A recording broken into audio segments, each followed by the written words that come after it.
Garbage, I'm Matt. I'm here to do a product review on Funko's Firefly Legacy Collection action figures. Now Funko is normally known for their silly, gimmicky, bobblehead looking figures, which I'm not a huge fan of.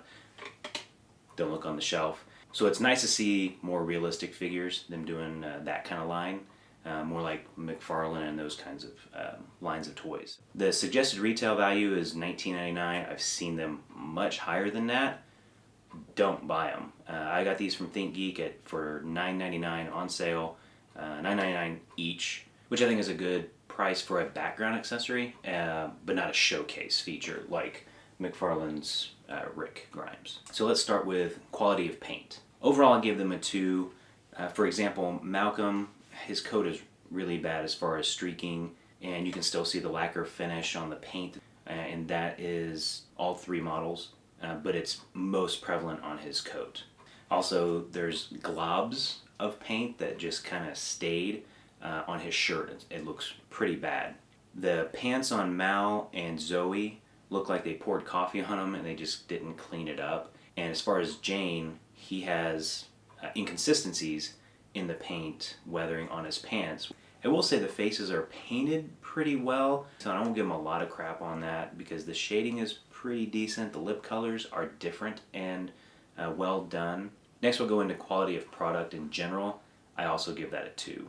Some of these joints were so stiff that one arm would articulate in a particular motion, but if you tried to do it with the other arm, it was so stiff I felt like I was going to break the piece. Other ones were so loose that they felt broken, i.e. Jane's leg. I will give them this, that there are a lot of points of articulation. One articulation point that I thought was absolutely ridiculous is the torso articulation. They have such small movement that it's pointless to even put them in there.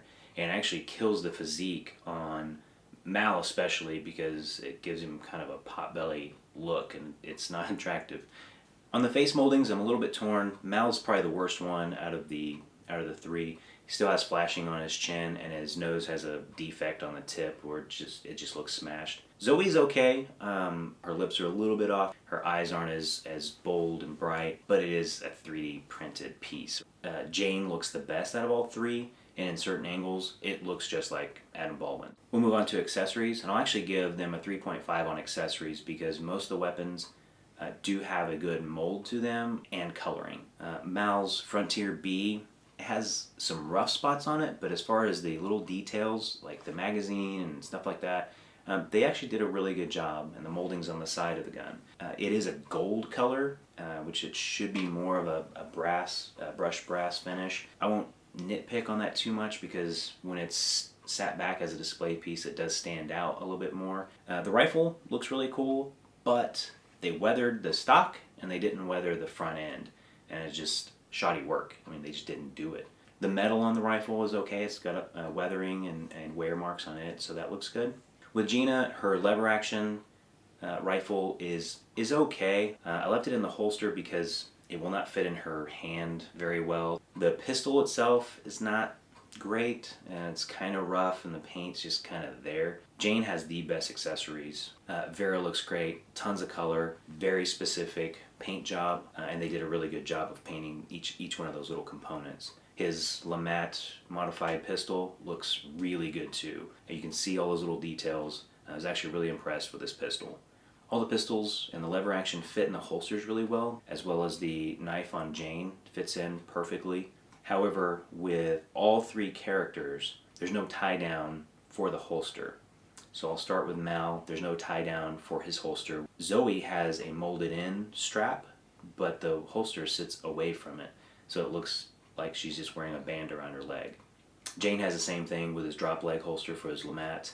I thought the longer I had them out, they would fall better toward the leg and it would just settle, but they haven't. But the holsters themselves are actually okay. I don't mind those too much. Are they worth the price? If you can find them for 10 or less each, yes. They are not a predominant piece to display. They're not a showcase piece, but they are okay as a background accessory piece. So overall, I would give these figures a 2.5, a 3 on a good day. They do work for how I wanted to use them. Well, that's the review. If you like us, don't forget to subscribe, share us with your nerdy friends. See ya.